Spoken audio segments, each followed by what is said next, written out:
हिमाचल प्रदेश के सिरमौर में राहुल गांधी ने रैली की। पीएम मोदी पर 2 करोड़ युवाओं को रोजगार देने का वादा खिलाफी का आरोप लगाया।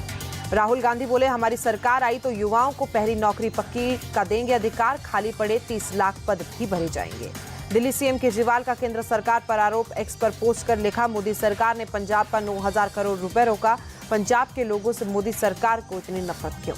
सीएम केजरीवाल का पीएम मोदी पर आरोप। कहा, कौन जेल जाएगा ये मोदी जी तय करते हैं। मोदी जी ने कल बिहार में कहा था कि कुछ दिनों में तेजस्वी यादव जेल जाएंगे। बिहार के डिप्टी सीएम सम्राट चौधरी ने लालू और तेजस्वी पर निशाना साधा। बोले, जो चोरी करेगा उसको डरना होगा, चोरी करने वाले को जेल जाना होगा। तेजस्वी यादव ने प्रधानमंत्री मोदी को लिखा खुला खत, जातिगत जनगणना, आरक्षण, मंडल कमीशन और संविधान को लेकर सवाल पूछे। यूपी के मिर्जापुर में पीएम मोदी की रैली। बोले, देश ने फिर मोदी सरकार के गठन का मन बनाया।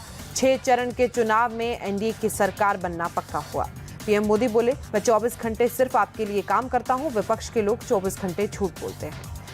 पीएम मोदी बोले, इंडी गठबंधन के साथी कह रहे हैं कि 5 वर्षों में 5 प्रधानमंत्री होंगे। क्या इतना बड़ा देश ऐसे चल सकता है? इसलिए एक मजबूत प्रधानमंत्री लाने के लिए देश एनडीए को भारी समर्थन दे रहा है। पीएम ने विपक्ष पर साधा निशाना। बोले, इंडी गठबंधन के निशाने पर है संविधान। ये SC ST का आरक्षण लूटना चाहते हैं। धर्म के आधार पर नहीं हो सकता आरक्षण। मिर्जापुर की रैली में बोले सीएम योगी। बोले, पीएम मोदी के नेतृत्व में हम नए भारत का दर्शन कर रहे हैं। नए भारत में विरासत है तो विकास भी है, सुरक्षा है तो सम्मान भी है।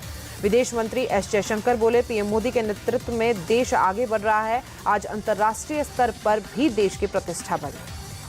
पटना साहिब में सीएम नीतीश कुमार की रैली। बोले, 2005 से 2020 के बीच 8 लाख लोगों को सरकारी नौकरी दी। 2020 में 10 लाख नौकरी देने का वादा किया था, अब तक 4 लाख नौकरियां दी। नीतीश कुमार ने आरजेडी पर भी निशाना साधा। बोले, आरजेडी की सरकार में लोग डर के मारे शाम को घर से बाहर नहीं निकल पाते थे। उन्होंने बिहार के लिए कुछ नहीं किया। लालू यादव पर गिरिराज सिंह ने बोला हमला। लालू डरे और थके हुए नेता, वो सिर्फ मुसलमान चिल्लाते हैं, उससे उनका खाता नहीं खुलेगा। पंजाब के पूर्व सीएम चरणजीत सिंह चन्नी का विवादित बयान। कहा, हमारी सरकार बनी तो पाकिस्तानी लोगों के इलाज के लिए खोल देंगे वाघा बॉर्डर। चन्नी ने कहा, बॉर्डर खुलने से पाकिस्तान के लोग इलाज के लिए भारत आएंगे। इससे पंजाब के मेडिकल टूरिज्म को बढ़ावा मिलेगा। अग्निवीर योजना पर बोले दिल्ली कांग्रेस के नेता संदीप दीक्षित, सरकार जल्दबाजी में योजना लेकर आई। विपक्ष समेत कई रिटायर्ड सैनिक और रक्षा विशेषज्ञों ने योजना पर सवाल उठाए। पंजाब दौरे पर उत्तराखंड सीएम धामी लुधियाना में बुद्धिजीवियों और व्यापारियों के साथ बैठक की। बोले, जनता ने मोदी को फिर से पीएम बनाने का मन बनाया। कांग्रेस अध्यक्ष खड़गे के बयान पर बोले बीजेपी नेता CR केशवन, जनता का आशीर्वाद मोदी के साथ, लोगों को पीएम मोदी के नेतृत्व पर भरोसा। मध्य प्रदेश में नर्सिंग कॉलेज घोटाले के बाद मोहन सरकार का बड़ा एक्शन। इंजीनियरिंग मेडिकल की तर्ज पर अब नर्सिंग स्टूडेंट्स का स्टेट लेवल पर एग्जाम होगा। MP में दिखने लगा मोहन यादव के एक्शन का असर। खंडवा और शाजापुर में धार्मिक स्थलों से हटाए गए अवैध लाउडस्पीकर। जयपुर में सुबह सुबह सैर पर निकले CM Bhajanlal Sharma. Central park में सैर कर लोगों से मुलाकात। छत्तीसगढ़ के बेमेतरा में बारूद फैक्ट्री में हुए ब्लास्ट में और भी लोगों के मारे जाने की आशंका। डिप्टी सीएम अरुण साव बोले, बल्बे में कुछ और शव होने की आशंका। मौके पर राहत बचाव कार्य जारी। छत्तीसगढ़ के बेमेतरा में कल हुए ब्लास्ट के बाद बारूद फैक्ट्री के बाहर बैठे परिजन। बोले, ना तो प्रशासन और ना ही फैक्ट्री के लोग दे रहे हैं जानकारी। दिल्ली के विवेक विहार में बेबी केयर सेंटर में ऑक्सीजन सिलेंडर धमाके का वीडियो सामने आया। धमाके के बाद आग लगने से 6 नवजात शिशुओं की मौत हुई थी। न्यूबॉर्न बेबी केयर हॉस्पिटल के मालिक नवीन चिंची के खिलाफ FIR दर्ज। घटना के बाद से हॉस्पिटल मालिक फरार। विवेक विहार में बेबी केयर सेंटर में आग लगने के बाद रेस्क्यू की तस्वीरें सामने आई। स्थानीय लोग बच्चों को बचाते नजर आए। राष्ट्रपति द्रौपदी मुर्मू ने बेबी केयर सेंटर में आग लगने से हुई बच्चों की मौत पर दुख जताया। कहा, हादसा बहुत दुखद। मृत बच्चों के परिजनों के प्रति संवेदनाएं। घायल बच्चों के जल्द स्वस्थ होने की प्रार्थना। पीएम मोदी ने बेबी केयर सेंटर हादसे पर दुख जताया। मृत बच्चों के परिजनों के प्रति संवेदनाएं व्यक्त की। घायल बच्चों के जल्द स्वस्थ होने की कामना की। सीएम केजरीवाल ने बच्चों के अस्पताल में लगी आग को बताया हृदय विदारक। कहा, लापरवाही का जिम्मेदार शख्स बख्शा नहीं जाएगा। दिल्ली के स्वास्थ्य मंत्री सौरभ भारद्वाज बोले, हम उन परिवारों के साथ हैं जिन्होंने अपने बच्चों को खोया है। मामले में सख्त कार्रवाई का भरोसा दिया। बेबी केयर सेंटर हादसे पर बोले मनोज तिवारी, घटना दुखद। दिल्ली को केजरीवाल ने दर्द और आंसुओं का पहाड़ बना दिया। दिल्ली की आप सरकार सोई हुई है।